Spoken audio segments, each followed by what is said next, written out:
Australian strategic policy institute বা এএসপিআই এর critical technology tracker অনুযায়ী 2019 থেকে 2023 সালে উন্নত বিমান ইঞ্জিন ও হাইপারসোনিক প্রপালশন গবেষণায় বিশ্বের চতুর্থ স্থানে রয়েছে ইরান। তালিকায় প্রথমে চীন, এরপর যুক্তরাষ্ট্র ও ভারত। গবেষণাপত্রের সংখ্যা নয়, বরং বিশ্বের সবচেয়ে বেশি উদ্ধৃত শীর্ষ 10% বৈজ্ঞানিক গবেষণার ভিত্তিতে এই র্যাঙ্কিং নির্ধারণ করা হয়েছে। ফলে এটি ভবিষ্যৎ প্রযুক্তিগত সক্ষমতার গুরুত্বপূর্ণ সূচক হিসেবে বিবেচিত হচ্ছে।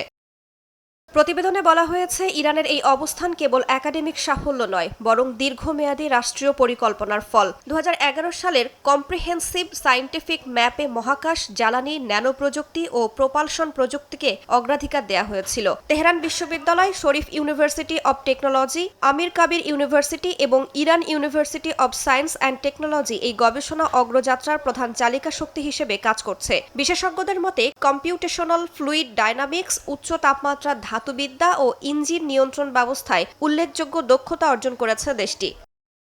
তবে এএসপিআই স্পষ্টভাবে বলছে, গবেষণায় এগিয়ে থাকা মানেই বাণিজ্যিক উৎপাদনে নেতৃত্ব নয়। বোয়িং বা এয়ারবাসের মতো যাত্রীবাহী বিমান তৈরি করতে বৈশ্বিক সরবরাহ শৃঙ্খল, আর্থিক নেটওয়ার্ক এবং আন্তর্জাতিক নিরাপত্তা সনদ প্রয়োজন, যা নিষেধাজ্ঞার কারণে ইরানের নাগালের বাইরে। তাই অর্জিত জ্ঞানকে তেহরান মূলত সামরিক খাতে কাজে লাগাচ্ছে। দেশটির ওজ জেট ইঞ্জিন, জাহিস 700 টার্বোফ্যান এবং দীর্ঘ পাল্লার ড্রোন প্রকল্পগুলো সেই কৌশলেরই প্রতিফলন।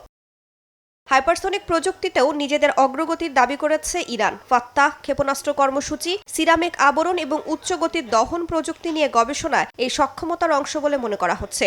এএসপিআইএ এর 2025 সালের হালনাগাদ তথ্যে দেখা গেছে, 74টি গুরুত্বপূর্ণ প্রযুক্তি ক্ষেত্রের মধ্যে অন্তত 8টিতে বিশ্বের শীর্ষ 5 দেশের তালিকায় রয়েছে ইরান। বিশ্লেষকদের মতে, সামগ্রিকভাবে প্রযুক্তি ক্ষেত্রে সুপার পাওয়ার না হলেও নির্বাচিত কৌশলগত খাতে গবেষণার সক্ষমতা গড়ে তুলে প্রত্যাশার চেয়েও বেশি সাফল্য অর্জন করেছে দেশটি। রাইসা জান্নাত, সময় সংবাদ।